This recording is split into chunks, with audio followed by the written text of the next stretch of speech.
अरे भोला भाई, भोला जी, अच्छा बियाहवा के बतिया ओ बेरिया भइल जमनी तो हाँ जमनी तो कस के बोले का तो का भइल जी रउए नु बाहर चल गईनी देखी ई काम ठीक नहीं है। रउआ बियाह लगा के आ भाग गईनी। ए कोमल बाबू, मान ली कि मजबूरी बा 10 गो रुपया ना कमाई जाए रौदा चाहे हम तो कैसे करे चली ना चले ना चले सरकार। बियाह तो होखबे करी भईवली अब गुप्ता हाँ आवता पहले भोला जी के वही बेरी बियाह तार लगईनी। सुन यार पहले एगो बात कही कस के कह कहे का मतलब बा जिन इनकर बहचो हमरा सिखावत रहे उ भोगे ना पइयो ना भगवान हाँ ई सही बात है, सही बात है। इनका बहचो के केहू के सामने कुछ भी कह देता कि आई हऊ एक बहन के प्याज बेचत है उ अब गाड़ी से बर्तन धोवता बारह बहु बहनचोद के गोली मारो। ना ना गोली मत मारो ना वो काम करता रहे। हे भोला भाई, तो बात हमने के तू बीचे में शादी वाला बात छोड़ के अब रउआ चल गईनी हरियाणा हाँ कमाए पानीपत कमाए चल गईनी। चलो कि ना है बाप रे बापू तो महीना में 50,000 उठावतला। पैसा कमानी आ कौन काम रोला हो? अरे काम सेटलिंग के छरिया कुतर के काम बा। ए फेन सुन चुनौती के काम रोला होई कर ले लो। ए महाराज वैसे कोनो बात नहीं के हम इतना लगे दू गो बा जमनी हाँ हम चाहत नहीं बात हो कहे मतलब के किनु सार हमरा के दे दी पैसा मांगम तो ना चलो के दे दी ना जी केहू ना जी।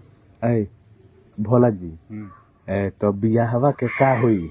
बियाहवा के रौदा वही सब बात करी राउ आदमी बाबू अच्छा फोन में रौदा लगे आवेला रौदा बात करी ये बाबू का कहत रह हाँ ना का एगो बात बा एगो बात बा कहे मतलब आज कस के बोली सीख लग जाओ लगिए जाई। आज कौन सीख लग जाओ तो फोन दूगो कटाओ तब सीख लागो आ 3 गो माल आओ। हाँ 3 आदमी बानी सन साजी कमल भी हाँ जी आ सीख लागो आए तो वही जो ये भले ना जेले सूते कहीं ये नहीं सूत जाम। ए तो ऊ बात सूते के कोई बा ए बात कायदा के होखो तो बियाह होखो हो कि ना मान ली कि यहाँ के राउर बियाह सेट क के चल गईनी तो वही बतिया पर आगे बढ़ो बतिया हो बढ़ो ए रउआ बतियाई जी का ना ना एगो और बात बा का खाना में रही मछली भात।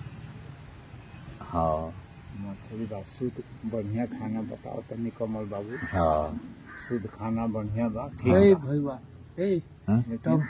तब किनु माल के फोन करो आ जाओ। हाँ आ जाला ए माल तो अबे साझी खानु बाजार लागे दो यार अबे उ तो साझी कम के काम बा तबे आ रमेश के ना रखल जाई हमर लारवा ना रखले जा उनके के फरा में रहो। हैं काहे का तो मस के रखल जाई महाराज। हाँ महाराज जी को एगो बातो भातन तो ई मोर पलट जता रहन बात का कहो तो रमेश यार ना हुआ बया हूँ तो कहे का मतलब है जे बीच में 3 आदमी में 3 टिकस महाविपद हाँ 3 जना होइए गइनी सब हो ना कोई नहीं 3 जना हम रहुआ यहाँ के यहाँ के तब तो 3 जना कटा गल सब धान धान कटा ता तू हमारे एको दिन ना कटब धान ए दामे में रहब दौरी में रह जाम रह जाम भोलो जी रहम ठीक बात रह जाइली। आ मान लो कि भोला जी जहाँ रहम वो जी कोनो कमी हुई कुछ कमी ना हो बा महाराज।